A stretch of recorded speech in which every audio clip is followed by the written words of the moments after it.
بسم اللہ الرحمن الرحیم۔ عصر کے وقت عرش کا فیصلہ۔ اللہ پاک نے خود اس تسبیح کی قسم کھائی۔ ماہ رجب میں جس گھر میں یہ تسبیح پڑھی جائے اس گھر کی پریشانیاں، تنگ دستیاں اور مصیبتیں منٹوں میں ختم ہو جاتی ہیں۔ یہ اللہ تعالیٰ کا وعدہ ہے۔ محترم ناظرین، آج کی یہ تسبیح آپ کی پریشانیوں اور مشکلات کے پہاڑوں کو توڑنے والی ہے۔ آج ہم اس حقیقت کا پردہ اٹھائیں گے کہ آخر وہ کون سی تسبیح ہے کہ جو ہر مصیبت، ہر پریشانی کو منٹوں میں ختم کر دیتی ہے۔ اللہ تعالیٰ نے خود اس تسبیح کی قسم کھائی اور فرمایا کہ یہ عصر کے وقت عرش کا فیصلہ ہے۔ جس گھر میں یہ تسبیح ماہ رجب میں عصر کے وقت ایک بار پڑھی جاتی ہے اس گھر سے تمام مصیبتیں، پریشانیاں، تنگ دستی، شیطانی طاقتیں سب ختم ہو جاتی ہیں۔ اس کی فضیلت کے لیے اللہ رب العزت نے قسم جیسا زوردار اعلان فرما دیا اور یہ فرمایا کہ جو یہ تسبیح ماہ رجب میں عصر کے وقت پڑھتا ہے تو اس کی تمام مشکلیں آسان ہو جاتی ہیں۔ ذرا سوچیں، جب خالق کائنات خود کسی چیز کی گارنٹی دے رہا ہے تو پھر اس کے اثر میں کوئی شک کی کوئی گنجائش کیسے باقی رہ سکتی ہے؟ آپ کو صرف وہ تسبیح ہی نہیں بتائیں گے بلکہ اس پر عمل کرنے کا وہ طریقہ بھی بتائیں گے جس سے عصر کے وقت کی ساری برکات آپ کو حاصل ہو جائیں گی۔ تو اس بابرکت تسبیح کے جس کے بارے میں اللہ رب العزت نے قسم کھائی اس کے بارے میں جاننے کے لیے گزارش ہے کہ ویڈیو کو آخر تک لازمی دیکھیے گا۔ محترم ناظرین، آج کے اس تیز رفتار اور پرفتن دور میں ہم جس طرف بھی نظر اٹھاتے ہیں ہر انسان ایک گہری بے چینی، ایک اندرونی قرب اور نوعیت کی پریشانیوں میں مبتلا نظر آتا ہے۔ وہ دولت مند ہو یا غریب حکمران ہو یا عام شہری، ہر ایک کی زبان پر اپنی مشکلات کا رونا ہے۔ گھر میں سکون ختم ہو چکا ہے، اس کے رشتے ٹوٹ رہے ہیں، اولاد نافرمان ہو رہی ہے اور کاروبار کے معاملات میں برکت نہیں رہی۔ کیا آپ نے کبھی غور کیا کہ سب ہمارے ساتھ کیوں ہو رہا ہے؟ پہلے تو ایسا نہیں تھا۔ کیا ہمارا معاشرہ دن بدن مسائل کے سمندر میں کیوں غرق ہوتا جا رہا ہے؟ اس کا جواب ہمیں کسی سائنسدان یا نفسیات کے پاس نہیں ملے گا، بلکہ اس کی جڑ ہماری اپنی غفلت میں پیوست ہے۔ ہماری ان تمام پریشانیوں کی بنیاد اور سب سے بڑی وجہ ہمارا اپنا خالق و مالک اور رازق اللہ رب العزت سے دور ہونا ہے۔ ہم دنیا کے عارضی جھمیلوں میں، فانی لذتوں کی دوڑ میں اس قدر مگن ہو چکے ہیں کہ ہم نے دین کو، جو ہماری ابدی نجات کا واحد ذریعہ ہے، پس پشت ڈال دیا ہے۔ جب انسان اپنے مقصد تخلیق کو بھلا دیتا ہے تو خالق بھی اس پر دنیاوی مشکلات کے دروازے کھول دیتا ہے تاکہ وہ بندہ پلٹ کر، تھک ہار کر اپنے اصل ٹھکانے یعنی رب کے در پر واپس آ جائیں۔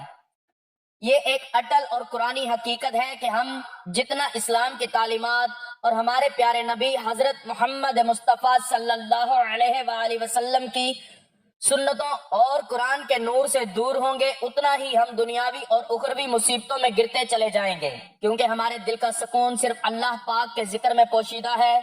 لیکن محترم ناظرین، یہاں مایوس ہونے کی ضرورت نہیں۔ اللہ تعالیٰ وہ ذات ہے جو نہایت ہی رحیم و کریم ہے۔ اس کی رحمت کا دامن اتنا وسیع ہے کہ وہ اپنے بندے کی چھوٹی سے چھوٹی نیکی کو بھی قبول فرما لیتا ہے اور اس کے بدلے میں بڑے سے بڑے گناہوں کو معاف کر دیتا ہے۔ وہ 70 ماہوں سے زیادہ محبت کرنے والا، ہر پل ہمیں توبہ اور واپسی کا موقع دینے والا ہے۔ محترم ناظرین، اللہ کی شان رحمت کا کوئی اندازہ نہیں لگا سکتا۔ اللہ تعالیٰ کی رحمت کی ایک چھوٹی سی جھلک پر غور کیجئے جو ہمیں بخاری شریف کی ایک مشہور روایت سے ملتی ہے۔ ایک بار بنی اسرائیل کی ایک عورت جو بدکاری کا پیشہ کرتی تھی ایک انتہائی گرم دن میں سفر کر رہی تھی۔ اس نے راستے میں ایک کتے کو شدید پیاس کی حالت میں ہانپتے ہوئے دیکھا۔ کتا پیاس کے مارے کیچڑ چاٹ رہا تھا۔ اس عورت نے کتے پر رحم کھاتے ہوئے فوراً اپنے چمڑے کے مشکیزے سے کنویں سے پانی نکالا اور اس پیاسے کتے کو پلایا۔ وہ عمل دنیا کی نظر میں معمولی تھا، مگر اللہ رب العزت نے اس بے زبان جانور پر رحم کرنے کے اس عمل کو قبول فرمایا اور اسی ایک نیکی کے بدلے اس عورت کے تمام گناہوں کو معاف فرما دیا۔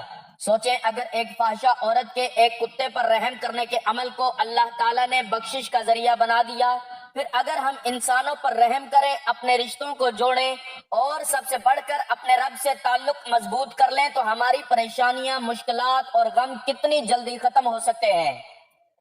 اسی طرح ایک اور مشہور حدیث قدسی جس میں اللہ تعالیٰ فرماتے ہیں، اے ابن آدم، اگر تو میرے پاس زمین بھر کر گناہ لے کر آئے اور میرے ساتھ کسی کو شریک نہ کیا ہو تو میں اتنی ہی مغفرت لے کر تیرے پاس آؤں گا۔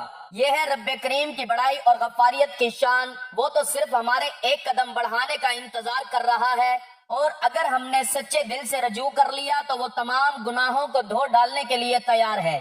اب ہم نے اپنے رب کی شان کریمی کو سمجھ لیا تو ہمیں یہ بھی جاننا چاہیے کہ اس سے تعلق کیسے جوڑا جائے، کیونکہ تعلق جوڑتے ہی ہر مشکل، ہر پریشانی ختم ہو جائے گی۔ اللہ تعالیٰ سے تعلق جوڑنے کا سب سے پہلا اور اہم راستہ 5 وقت کی نماز ہے، جو دین کا ستون اور ایمان کا عملی ثبوت ہے۔ محترم ناظرین، اسلام کی روح عبادت اور ذکر الہی میں پنہاں ہے۔ تلاوت قرآن پاک کا ذکر، اس کی حمد و ثنا، تسبیحات اللہ تعالیٰ کے ذکر کی سب سے اعلیٰ صورتیں ہیں۔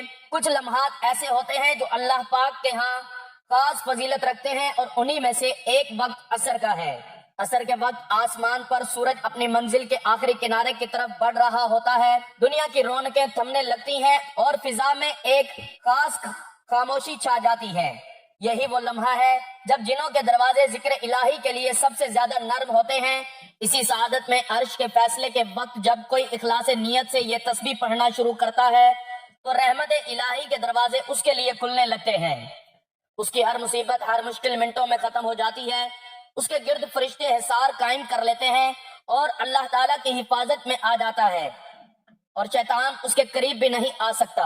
حدیث مبارکہ میں یہ بات بارہا بیان ہوئی ہے کہ اللہ پاک کا ذکر اور تسبیحات سے نہ صرف بندے کا دل منور ہوتا ہے بلکہ ان کی تمام مشکلات اور پریشانیاں دور ہو جاتی ہیں۔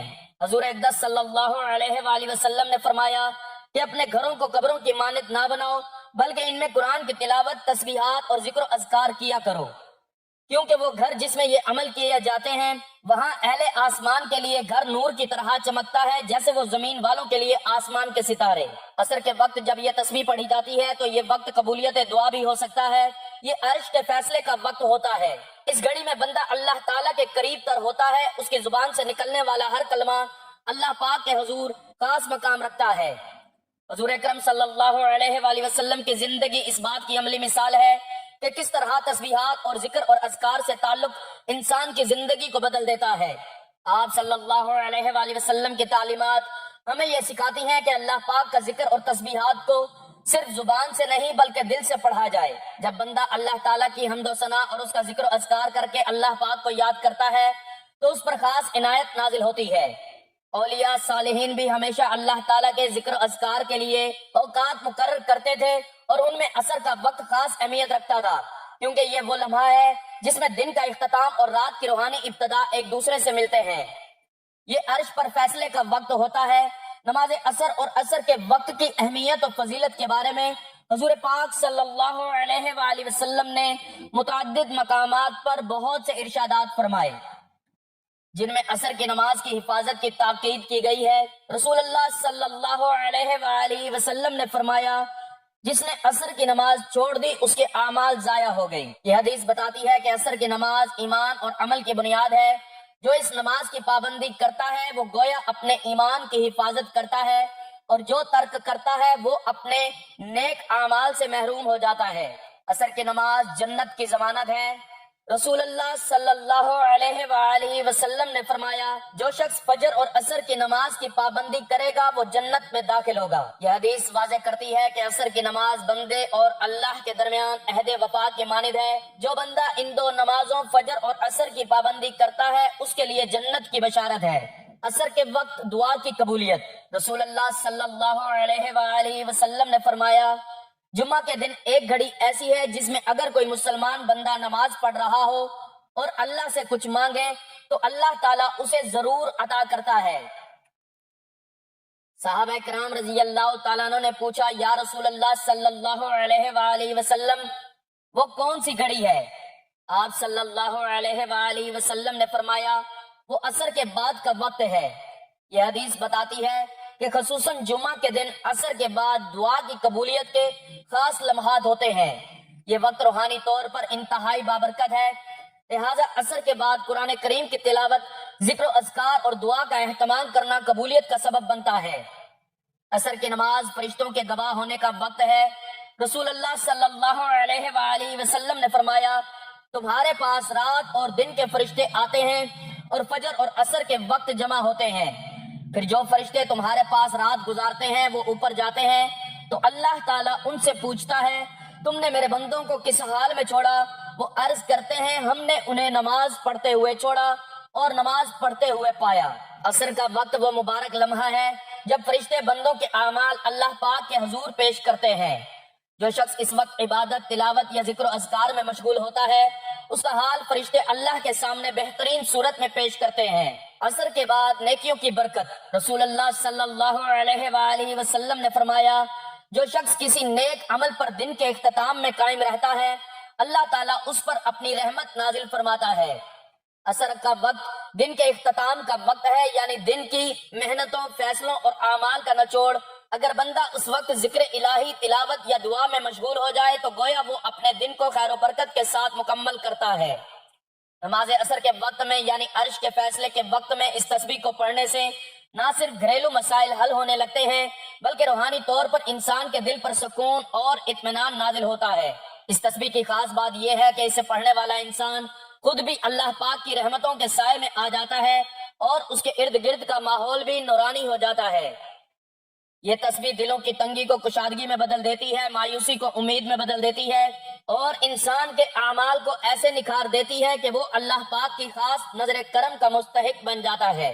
محترم ناظرین، آپ ذرا سوچئے، کیا آپ چاہتے ہیں کہ آپ کی تمام مشکلات اور پریشانیاں دور ہوں؟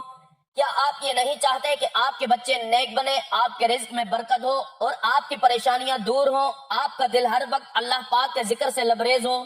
اگر آپ اس کے طلبگار ہیں تو آپ اس تسبیح کو دل سے سنیں، سمجھیں اور اس عمل کو اپنی زندگی کا حصہ بنا لیں، کیونکہ یہ وہ عمل ہے جس سے نہ صرف انسان کی مصیبتیں اور پریشانیاں دور ہوتی ہیں بلکہ وہ اللہ تعالیٰ اور اس کے نبی صلی اللہ علیہ وآلہ وسلم کے قرب کا حقدار بن جاتا ہے۔